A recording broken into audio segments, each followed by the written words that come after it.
नमस्कार दोस्तों, स्वागत है आपका प्रतियोगिता दर्पण में। मैं हूं प्रशांत। आज हम बात करने जा रहे हैं साइक्लोन तेज एज वेल एज साइक्लोन हामुन के बारे में। अब ये बहुत ही रेयर फिनोमेना है। 5 साल के बाद में ये दोबारा देखा जा रहा है कि जब ट्विन साइक्लोन्स डेवलप किए हैं। अब ये मतलब क्या होता है ट्विन साइक्लोन्स का, पहले तो ये बात कर लेते हैं। तो ट्विन साइक्लोन्स का मतलब है कि इंडिया की दोनों वाटर बॉडीज यानी कि बे ऑफ बंगाल में एंड अरेबियन सी में एक साथ साइक्लोन डेवलप हो जाए। That's what is twin cyclone. अब ये 5 साल के बाद में ये फिनोमेना देखा गया है जब साइक्लोन तेज as well as cyclone Hamoon, जो ट्विन साइक्लोन या फिर ट्विन स्टॉर्म्स एक साथ डेवलप हुए हैं। तो क्या इससे पहले भी ये देखा गया था? हाँ जी, बिल्कुल देखा गया था। 2018 में यानी कि 2018 में हमने सेम फिनोमेना देखा था जब दो साइक्लोन्स एक साथ इंडिया की दोनों सराउंडिंग वाटर बॉडीज यानी कि Bay of Bengal as well as Arabian Sea में डेवलप हुए थे। अब यहाँ पर 2018 के साइक्लोन्स की बात करें तो एक था तितली साइक्लोन, एक था लुबान। तो ये तो हमने बात की कि ट्विन साइक्लोन बेसिकली होते क्या है। ट्विन साइक्लोन का यही मतलब है सीधा सीधा कि इंडिया की जो दो सराउंडिंग वाटर बॉडीज हैं, एक तरफ है आपका बे ऑफ बंगाल और एक तरफ है आपका अरेबियन सी। इन दोनों वाटर बॉडीज में एक साथ में साइक्लोन्स अगर डेवलप होते हैं उसी को हम ट्विन साइक्लोन कहते हैं। और ये काफी यूनिक फिनोमेना है। आप खुद देखिए 2018 के बाद में 5 साल के बाद में ये दोबारा 2023 में देखने को मिला है साइक्लोन तेज एज वेल एज हमून के रूप में। तो ये था ट्विन साइक्लोन। अब आज की जो हमारी लेक्चर होगी बेसिकली हम उसमें जानेंगे कि साइक्लोन होते क्या हैं, इनकी फॉर्मेशन कैसे होती है, कैसे इंटेंसिफाई होते हैं, कितने टाइप्स के होते हैं और इनकी नेमिंग कैसे होती है। आइए स्टार्ट करते हैं। सबसे पहले हम साइक्लोन तेज और हमून की लोकेशन और नाम देख लेते हैं। Cyclone Tej is near Arabian peninsula, Oman और यमन के पास में ये डेवलप हुआ है। ये है आपका साइक्लोन तेज। दिस इज इंडियन कोस्ट और यहाँ कहीं पे साइक्लोन हमून डेवलप हुआ है। अब यहाँ पे एक खास बात मैं आपको बता दूं कि साइक्लोन तेज का जो नाम है ना, ये इंडिया ने दिया था और साइक्लोन हमून जो है, हमून का नाम दिया था ईरान ने। हम डिटेल में डिस्कस करेंगे नेमिंग कैसे होती है। हाल फिलहाल में तेज और हमून का मैंने आपको बता दिया। तेज का नाम इंडिया ने दिया था और हमून का नाम ईरान ने दिया हुआ था। साइक्लोन तेज intensifies into extremely severe cyclonic storm. तो हम टाइप्स पर भी बात करने वाले हैं कि कैसे इंटेंसिफाई होता है और इंटेंसिफाई होने के साथ साथ कैसे ये जो कैटेगरी है ये चेंज होती चली जाती है। अब सबसे पहले हम बात कर लेते हैं कि फॉर्मेशन कैसे होता है। तो यहाँ पर जो क्लासिक कंडीशंस है वो क्या है? सी सरफेस टेम्परेचर जो होना चाहिए ये 27 डिग्री सेल्सियस से ज्यादा होना चाहिए। कोरियोलिस फोर्स की प्रेजेंस बहुत ज्यादा जरूरी है। वर्टिकल शेयर नहीं होना चाहिए, यानी कि जो विंड्स हैं लेयर बाय लेयर उनकी फ्लो हो तो अच्छा है। अगर वर्टिकल फ्लो भी है विंड में या फिर वर्टिकल डिस्टरबेंस है तो साइक्लोन फॉर्मेशन में दिक्कत हो सकती है। तो वर्टिकल शेयर नहीं होना चाहिए। ये 3 मैंडेटरी कंडीशंस हैं। ठीक है, ये 3 मैंडेटरी कंडीशंस हैं। अब ट्रॉपिकल साइक्लोन्स कैसे बनते हैं? तो जो वार्म एयर राइज करती है और क्योंकि ये मॉइस्ट होती है क्लाउड फॉर्मेशन होता है और जिसकी वजह से लो प्रेशर एरिया क्रिएट हो जाता है। और जब ये लो प्रेशर एरिया इंटेंसिफाई होने लगता है और साथ के साथ क्लाउड फॉर्मेशन भी इंटेंसिफाई होने लगता है, that's how cyclone is made. इसको मैं आपको फिगर से समझा देता हूं। हम इसको ऐसे समझ लेते हैं कि ये आपका सर्टेन लो प्रेशर एरिया है। मैं आपको बाद में बता दूंगा, अभी जान लीजिए कि इसे हम आई भी कहते हैं।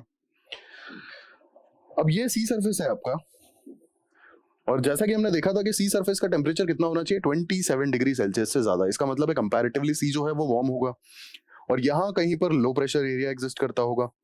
लो प्रेशर एरिया एग्जिस्ट करता है तो होगा क्या? ये तो हम सब जानते हैं ना कि विंड कहां से कहां फ्लो करता है, हाई प्रेशर एरिया से लो प्रेशर एरिया की तरफ। अब क्योंकि यहाँ पर low pressure area pre existing है या फिर हम ये कहें कि हायर टेम्परेचर की वजह से विंड्स की राइजिंग होती है और विंड्स राइज करती हैं तो यहाँ पर लो प्रेशर एरिया बनता है। अब दोनों चीजों में एक ही बात निकल कर आएगी कि यहाँ पर लो प्रेशर एरिया है। अब लो प्रेशर एरिया है तो नियर बाय जो हाई प्रेशर पर विंड्स होंगी वो इस तरफ अट्रैक्ट होंगी, इस तरफ अट्रैक्ट होंगी। और ये जो विंड्स हैं ओशन के कॉन्टैक्ट में आने के बाद इनका भी टेम्परेचर थोड़ा सा बढ़ेगा और साथ के साथ ये मॉइस्चर भी कैरी करेंगी और यहाँ आते के साथ आई के पास में या फिर लो प्रेशर एरिया में आते के साथ ही ये राइज करना शुरू हो जाएंगी। क्यों? क्योंकि low pressure area and warm wind, ये कॉम्बिनेशन ही आपका जो है ये अनस्टेबल कॉम्बिनेशन होता है। यहाँ पर विंड राइज करती ही करती है क्योंकि विंड अगर राइज नहीं करेगी तो उसका टेम्परेचर कम नहीं होगा। जो नॉर्मल हम लैप्स रेट पढ़ते हैं कि विंड जैसे जैसे राइज करेगी जैसे जैसे ऊपर जाएगी उसका टेम्परेचर धीरे धीरे कम होता जाएगा। लैप्स रेट हमने देखा ही है 6.5 डिग्री सेल्सियस पर किलोमीटर के हिसाब से। जैसे जैसे आप ऊपर जाते जाएंगे टेम्परेचर कम होता चला जाएगा। तो यही फंडा यहाँ पर भी काम करता है। विंड राइज करेगी ये जो विंड्स आ रही हैं ये राइज करेंगी तो इनका टेम्परेचर कम होगा। लेकिन अब यहाँ पर एक खास बात क्या है, मैंने आपको बताया था ये ओशन के कांटेक्ट में आती हैं और इनका टेम्परेचर बढ़ता है। टेम्परेचर बढ़ने के साथ साथ एक और चीज क्या होती है यहाँ पे, मॉइस्चर एड ऑन होता है इनमें, मॉइस्चर एड ऑन होता है। तो ये मॉइस्ट विंड्स हैं, ये राइज करेंगी, इनका टेम्परेचर कम होगा, थोड़ा कूल डाउन करेंगी तो क्या होगा यहाँ पर, क्या होगा, यहाँ पर होगा कॉन्डेंसेशन होगा।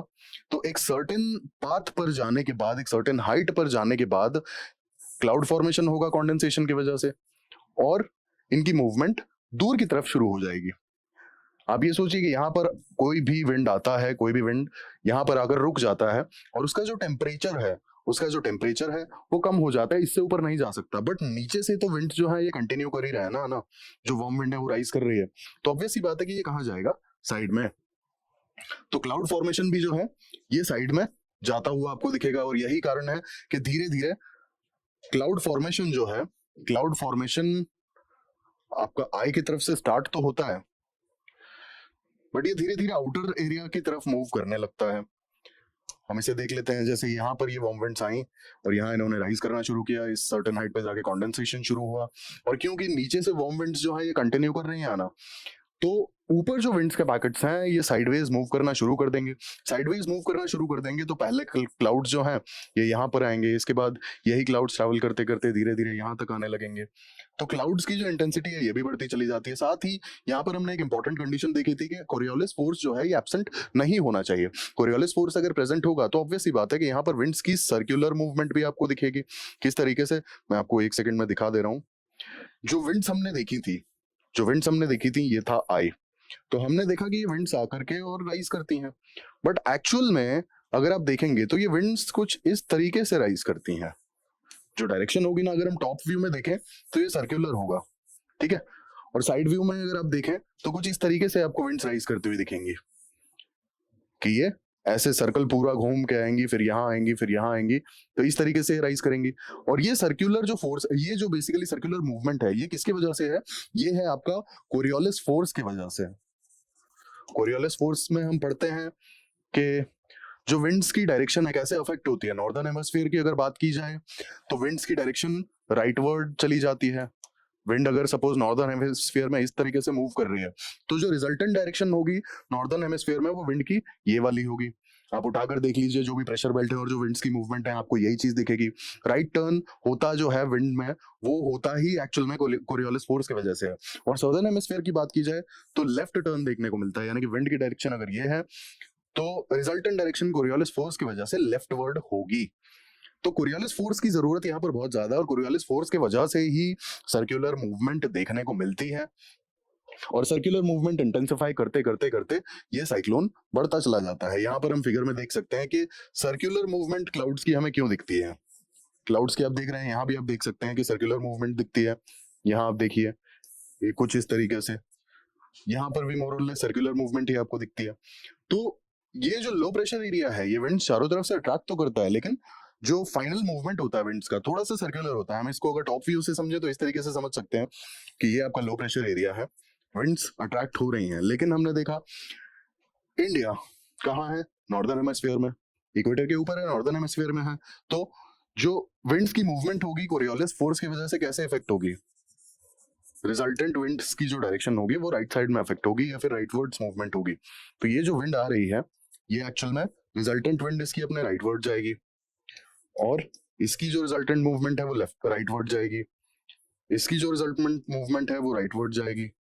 तो इस तरीके से जो लो प्रेशर एरिया की तरफ विंड्स अट्रैक्ट हो रहे हैं ना, उनकी फाइनल जो डायरेक्शन है वो राइटवर्ड होगी कुछ इस तरीके से। तो आप देखिए कि नॉर्दर्न हेमिस्फीयर में साइक्लोन की डायरेक्शन क्या हो गई, नॉर्दर्न हेमिस्फीयर में साइक्लोन की डायरेक्शन हो गई एंटी क्लॉकवाइज। कुछ इस तरीके से आपको जाता हुआ दिखेगा। ये विंड यहाँ आके मिलेगी, ये विंड यहाँ मिलनी चाहिए थी बट यहाँ आकर मिलेगी, ये विंड यहाँ आकर आपकी फाइनली आई में मिलेगी। तो थोड़ा सा पेस भी रहेगा और डायरेक्शन बदल जाएगा कोरियोलिस फोर्स की वजह से। And this is the reason कि जो रिजल्टेंट डायरेक्शन होगी साइक्लोन की वो होगी एंटी क्लॉकवाइज, ठीक है। तो एंटी क्लॉकवाइज साइक्लोन की जो डायरेक्शन है, जो मूवमेंट है उसका, विंड्स का मूवमेंट होने का रीजन क्या है, कोरियोलिस फोर्स ही है। और हमने ये चीज देख ली कि कोरियोलिस फोर्स की वजह से नॉर्दर्न हेमिस्फीयर में राइटवर्ड रिजल्टेंट डायरेक्शन चेंज होती है, राइट साइड में चेंज होती है विंड्स की जो डायरेक्शन है वो कोरियोलिस फोर्स की वजह से। अब इसके बाद आते हैं आई पर। तो आई एक्चुअल में एक लो प्रेशर एरिया है, लेकिन यहाँ पर जब साइक्लोन्स इंटेंसिफाई होते हैं तो एक सर्टेन पॉइंट ऑफ हाइट पर जा करके आपकी जो विंड्स हैं इनमें डाइवर्जेंस देखने को मिलता है। ठीक है, डाइवर्जेंस के कारण से यहाँ एक सर्टेन हाइट पर सबसिस्टेंस होने लगता है, क्योंकि ये जो विंड्स की मूवमेंट होगी ये तो साइडवर्ड्स हो जाएगी, बट यहाँ से तो चीजें जो है ये सबसाइड करेंगी। रीजन बीइंग टेम्परेचर कम है, टेम्परेचर कम है तो ये सबसाइड करेगी तो ये नीचे आता जाएगा। इसीलिए ये चीज देखी गई है कि साइक्लोन्स की जो आई होती है, जो सेंटर होता है छोटा सा पोर्शन, उसे आई कहा जाता है, और आई में आप देखेंगे कि सबसिस्टेंस के कारण से काफी स्टेबिलिटी होती है। यही स्टेबिलिटी होती है कि साइक्लोन जब हिट करता है तो कुछ सर्टेन पोर्शन जहां पर आई हिट करता है साइक्लोन का, वहां पर कुछ टाइम के लिए बहुत ही स्टेबल और बहुत शांत वेदर होता है। This is the reason, subsistence होता है यहाँ पर सेंटर में। तो ये हमने देखा साइक्लोन का फॉर्मेशन, कैसे एयर राइज करती है, क्लाउड फॉर्मेशन होता है, साइक्लोन की डायरेक्शन पे हमने बात कर ली, रोटेशन पर बात कर ली। अब हम टाइप्स देख लेते हैं कि टाइप्स होते क्या हैं। तो मैं आपको सबसे इंपॉर्टेंट चीज बता दूं कि विंड की जो स्पीड होती है ना, विंड की स्पीड पर डिपेंड करता है कि साइक्लोन का टाइप या कैटेगरी क्या होगा। आइए डिफरेंस देख लेते हैं। जो डिस्टरबेंस है या जो साइक्लोन है वो कैसे स्टार्ट होता है, वो स्टार्ट होता है लो प्रेशर एरिया से। यहाँ पर विंड की स्पीड जो है 31 किलोमीटर पर आवर से भी कम होती है। इसके बाद बनता है आपका डिप्रेशन। डिप्रेशन कब बनता है, जब 31 किलोमीटर पर आवर से 49 किलोमीटर पर आवर की स्पीड लिमिट होती है। बेसिकली मतलब 49 से अगर ऊपर है तो वो डीप डिप्रेशन में चला जाएगा, और 49 से नीचे है, 49 किलोमीटर पर आवर से अगर विंड स्पीड कम है और 31 किलोमीटर पर आवर से विंड स्पीड ज्यादा है तो साइक्लोन आपका आ जाएगा डिप्रेशन की कैटेगरी में। इसके बाद आता है डीप डिप्रेशन। डीप डिप्रेशन की कैटेगरी में विंड स्पीड का क्या क्राइटेरिया है, वो है विंड स्पीड होनी चाहिए 49 किलोमीटर पर आवर से लेकर के 61 किलोमीटर पर आवर तक। इसके बाद आता है नेक्स्ट कैटेगरी आपका साइक्लोनिक स्टॉर्म। साइक्लोनिक स्टॉर्म की कैटेगरी में विंड स्पीड क्या लिमिट्स हैं, 61 किलोमीटर पर आवर से विंड स्पीड ज्यादा होनी चाहिए और 88 किलोमीटर पर आवर से विंड स्पीड कम होनी चाहिए। इसके बाद में आता है आपका सिवियर साइक्लोनिक स्टॉर्म। इसकी विंड स्पीड की जो कैटेगरी है, जो रेंज है, वो है 88 किलोमीटर पर आवर से विंड स्पीड ज्यादा होनी चाहिए और 117 यानी कि 117 किलोमीटर पर आवर से विंड स्पीड कम होनी चाहिए। और फाइनली आपका आता है सुपर साइक्लोन। सुपर साइक्लोन की जो कैटेगरी है ये तब कैटेगराइज किया जाता है जब विंड स्पीड जो है ये 221 किलोमीटर पर आवर से ज्यादा की विंड स्पीड देखी जाती है, ऑब्जर्व की जाती है तब। अब नेमिंग पर भी हम बात कर लेते हैं, साइक्लोन की नेमिंग कैसे होती है। तो हाल ही में मैंने आपको बताया था कि जो साइक्लोन तेज है ये नाम किसने दिया है, इंडिया ने। और दूसरा जो साइक्लोन है हमून, ये नाम दिया है ईरान ने। तो नेमिंग का यहाँ पर एक फंडा है कि नेमिंग का जो कॉन्सेप्ट है ना बहुत रीसेंट है। 2004 में कंसेंसस के बाद ही साइक्लोन्स की नेमिंग स्टार्ट की गई। नेमिंग स्टार्ट करने के कुछ रीजंस थे। आप अगर टेक्निकल टर्म्स का यूज करेंगे तो कॉमन पब्लिक के लिए वो क्या यूज करा जाएगा, फर्स्ट ऑफ ऑल किस यूज का रहेगा, उसकी यूटिलिटी क्या रहेगी। नेमिंग की जो नीड है, इसकी जरूरत क्यों पड़ी। सबसे पहली बात आ जाती है यहाँ पे कि नेमिंग एक्चुअल में अगर हम टेक्निकल टर्म्स यूज करेंगे तो क्या ये कॉमन मैन के किसी काम का रहेगा, कॉमन मैन के किसी काम का रहेगा क्या ये नेमिंग। आपने कह दिया सुपर साइक्लोन है या डीप डिस्टर्बेंस है या फिर डीप डिप्रेशन है, इस तरीके के आपने टर्म्स यूज कर दिए, तो क्या कॉमन मैन के किसी काम आ सकता है, ये नहीं आ सकता। अभी हमने इतनी सारी कैटेगरीज देखी। अब इन कैटेगरीज में अगर बात करें तो इन कैटेगरीज में स्पेसिफिकली जब cyclonic storm, severe cyclonic storm या सुपर साइक्लोन आता है तब कॉमन मैन के लिए बातें चिंताजनक होती हैं। They have to worry about the safety. But क्या ये चीज हम किसी कॉमन मैन को समझा सकते हैं कि ये साइक्लोनिक स्टॉर्म है, सीवियर साइक्लोनिक स्टॉर्म है, सुपर साइक्लोन है। समझा सकते हैं, ऐसा नहीं है समझा नहीं सकते, बट जिन लोगों को नहीं पता है उन्हें आप कैसे बताएंगे कि ये साइक्लोन आ रहा है और आपको घर से बाहर नहीं निकलना है। तो सिंपल सी बात है कि नेमिंग की जरूरत इसलिए पड़ी कि कॉमन मैन की सेफ्टी कंसर्न्स का ध्यान रखा गया कि कॉमन मैन की सेफ्टी कैसे, उन्हें कैसे बताया जाएगा कि साइक्लोन आने वाला है। जैसे आपने सपोज हाल ही में तेज साइक्लोन है, ये चलिए मान लीजिए कि ये इंडिया में स्ट्राइक नहीं किया, ठीक है, बट एक साइक्लोन आया था अम्फान जो वेस्ट बंगाल में आया था, काफी नुकसान भी देखने को मिला था। कॉमन मैन के लिए कैसे काम का था ये, सीधा न्यूज़पेपर में आ गया भैया अम्फान नाम का चक्रवात, अम्फान नाम का तूफान आने वाला है और आप घरों में अंदर रहिए, ये बहुत नुकसान देगा। बात खत्म हो गई। सीधी बात है कॉमन मैन के लिए, यूटिलिटी। अम्फान आया और चला गया और अब ये नाम कभी यूज नहीं किया जाएगा। नेमिंग का ये तो रूल है ना कि एक जो नाम यूज हो गया वो दोबारा यूज नहीं होगा, ठीक है। तो इससे आप देखिए कि कितना ज्यादा कन्वीनियंट है इन चीजों को याद रखना कि आज अगर तेज का जो साइक्लोन है, तेज अगर ये इंडिया में हिट करने वाला होता तो हमने आम जनता को बता दिया होता कि तेज साइक्लोन आने वाला है, ठीक है। और ये आने वाला है तो लोगों को अवेयर रहना पड़ेगा, लोगों को थोड़ा सा सेफ रहना पड़ेगा और अगर जरूरत पड़ी तो शेल्टर होम्स में भी जाना पड़ सकता है अपने घर छोड़ के, तो एटलीस्ट वो मेंटली प्रिपेयर रहते। तो उनके कन्वीनियंस के लिए नेमिंग की गई। यहाँ पर सबसे इंपॉर्टेंट जो चीज है कि किसी भी साइक्लोन का नाम रिपीट नहीं किया जाता, ठीक है। तो ये सबसे बड़ा कन्वीनियंस है कि जो पब्लिक है, पब्लिक को पता होगा कि हाँ ये तूफान आने वाला है, वो कंफ्यूज नहीं करेंगे। तो किसी भी तरह के कंफ्यूजन को दूर करने के लिए और उनकी अवेयरनेस के लिए नेमिंग की जरूरत पड़ी। इसके बाद डिजास्टर मैनेजमेंट के जो भी एक्शंस हैं, डिजास्टर मैनेजमेंट के जो भी एक्शंस है, कई बार उसमें इंटरनेशनल कोऑपरेशन की भी जरूरत पड़ती है। जैसे साइक्लोन हमून आया तो इंडिया में इसके कुछ खास फर्क देखने को नहीं मिलेंगे, लेकिन ये बांग्लादेश के कोस्ट पर हिट करने वाला है। सपोज अगर ये वेस्ट बंगाल में भी कुछ ज्यादा, वेस्ट बंगाल और उड़ीसा वाले कोस्ट पर भी कुछ ज्यादा तूफान मचा देता तो हमें बांग्लादेश के साथ में मिलकर रेस्क्यू एफर्ट्स और जो भी डिजास्टर मैनेजमेंट एफर्ट्स हैं वो लगाने पड़ते। वेल इन दैट केस किसी तरह का केओस, किसी तरह का कंफ्यूजन नहीं होता ना, क्योंकि ये कॉमन नाम है। तो जो रेस्क्यू एफर्ट्स हैं या फिर जो कहना चाहिए कि आपके डिजास्टर मैनेजमेंट के जो एफर्ट्स हैं उसमें भी किसी तरह का कंफ्यूजन और केओस ना हो, उसके लिए भी नेमिंग जरूरी हो गई। तो ये दो इंपॉर्टेंट चीजें थी स्पेसिफिकली कि आम आदमी के कन्वीनियंस के लिए। आपको आज मैं बता दूं कि तेज साइक्लोन आने वाला है, आप चले जाएंगे, आप ख्याल रखेंगे और जैसे ही तेज से रिलेटेड कोई भी न्यूज आएगी रेडियो पर, टीवी पर, आप उसे ध्यान से सुनेंगे।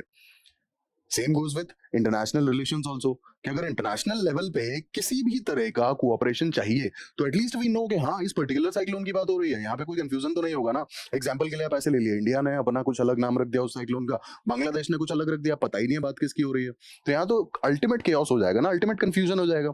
तो नेमिंग की जरूरत इसीलिए पड़ी। अब वर्ल्ड मेटीरियोलॉजिकल ऑर्गेनाइजेशन यानी कि WMO ने ये कहा कि रीजनल लेवल पे कंट्रीज इकट्ठे हों, मेंबर कंट्रीज, और वो नाम दे दें। तो इंडियन ओशन के लिए स्पेसिफिकली जो 8 कंट्रीज है इनका ज्यादा बड़ा रोल है, जिसमें आता है आपका Oman, Pakistan, India, Sri Lanka, Maldives, Bangladesh, Myanmar, Thailand.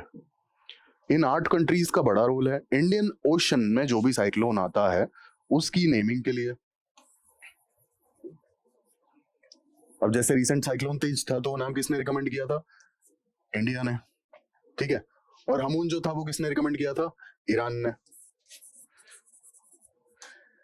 इसी तरीके से लास्ट टाइम एक साइक्लोन आया था ओखी, ओखी रिकमेंड किया था बांग्लादेश ने। तो इस तरीके से नेमिंग की जाती है। अब यहाँ पर मैं आपको एक चीज बता दूं कि कंट्रीज जो मेंबर कंट्रीज हैं, ये 8 कंट्रीज हैं, इनके अलावा कुछ सर्टेन कंट्रीज और हैं, ये एक नाम की लिस्ट तैयार करते हैं, ठीक है। एक नाम की लिस्ट तैयार करते हैं। इस लिस्ट की खास बात यह होती है कि इसमें रिपीटेड नाम नहीं होते हैं, ठीक है। रिपीटेशन यहां पर नहीं होता है, रिपीटेशन नहीं होता है। दूसरी चीज कि ये जो नाम होते हैं ना, ये पॉलिटिकली न्यूट्रल होते हैं, पॉलिटिकली न्यूट्रल होते हैं ये, ठीक है। किसी भी पॉलिटिकल फिगर या पॉलिटिकल पार्टी इन सब के से रिलेटेड कोई नाम नहीं हो सकता है। इसके अलावा जनरली कोशिश की जाती है कि जेंडर न्यूट्रल भी नाम हो। अगर जेंडर न्यूट्रल नहीं है नाम तो कोशिश ऐसी की जाती है कि ऑल्टरनेट, मतलब कोई फेमिनिन या फिर कोई होता है ना मैस्कुलिन नाम यूज किया जाए इस तरीके से, ठीक है। तो पॉलिटिकली न्यूट्रल नाम होता है, रेपिटेशन होती नहीं है और कोशिश की जाती है कि जेंडर न्यूट्रल नाम हो। और इसकी जरूरत क्या है? For rescue efforts as well as for common man's convenience. आपको किसी भी तरह की न्यूज अगर पहुंचानी है जनता के पास में तो सबको पता होना चाहिए ना कि हाँ भाई ये XYZ साइक्लोन आने वाला है। हर तरीके का केओस और हर तरीके का आपका जो भी लाइक कंफ्यूजन है आप उसे हटा सकते हैं साइक्लोन को नाम दे करके। तो इसीलिए ये लिस्ट तैयार की जाती है मेंबर कंट्रीज के द्वारा। जैसे हम इस रीजन में हमने बात की कि स्पेसिफिकली 8 कंट्रीज का बहुत इंपॉर्टेंट रोल है, उसके अलावा और भी कंट्रीज यहाँ पर नाम देती हैं, ठीक है। इंडियन ओशन के लिए, इंडियन ओशन में जो भी साइक्लोन्स आते हैं उनके लिए।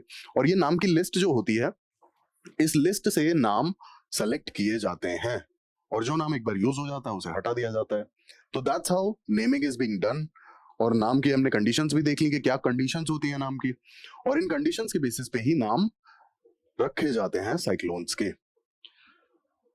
अब यहाँ पर एक चीज मैं आपको बता दूं, हमने बात की थी कोरियोलिस फोर्स के बारे में। कोरियोलिस फोर्स बहुत ज्यादा इंपॉर्टेंट हो जाता है, तो इससे रिलेटेड एक फैक्ट बहुत जरूरी हो जाता है कि 5 degrees north south of equator, 5 degrees north south of equator, due to absence of Coriolis force, जो साइक्लोन्स हैं वो नहीं डेवलप होते हैं, जो साइक्लोन्स हैं वो नहीं डेवलप होते हैं। और ग्लोबल लेवल पे देखा जाए तो 70 से 90 साइक्लोनिक सिस्टम्स जो हैं डेवलप होते हैं। तो ये थी हमारी आज की डिस्कशन। हमने साइक्लोन तेज एज वेल एज हमून के बारे में डिस्कस किया। हमने जाना कहाँ पर वो हिट करने वाले हैं। स्पेसिफिकली हमून जो है बांग्लादेश कोस्ट पर हिट करेगा, और तेज जो है वो अरेबियन पेनिनसुला पर हिट करने वाला है। हालांकि दोनों साइक्लोन से इंडिया के वेदर पे कोई बहुत खास फर्क नहीं देखने को मिलेगा। हाँ, थोड़ा सा साइक्लोन हमून की वजह से तमिलनाडु और उड़ीसा के साइड में हल्का फुल्का रेन देखने को मिल सकता है, दैट्स इट। बाकी फिर भी गवर्नमेंट काफी एक्टिव है इस चीज के लिए। दूसरी बात, हमने साइक्लोन की फॉर्मेशन और डेवलपमेंट की बात की, इंटेंसिफिकेशन और कैटेगरी की बात की कि जब साइक्लोन्स इंटेंसिफाई होते हैं तो किस कैटेगरी में उन्हें कैटेगराइज किया जाता है, और हमने बात की साइक्लोन नेमिंग की। तो ये थी हमारी आज की पूरी डिस्कशन। आई होप आपको वीडियो अच्छी लगी होगी। अच्छी लगी हो तो प्लीज कमेंट करके बताएं मुझे। प्लीज सब्सक्राइब करें, लाइक करें, शेयर करें, और ऐसी इंफॉर्मेटिव वीडियोस के लिए हमारे साथ जुड़े रहें। Thank you, thanks for watching.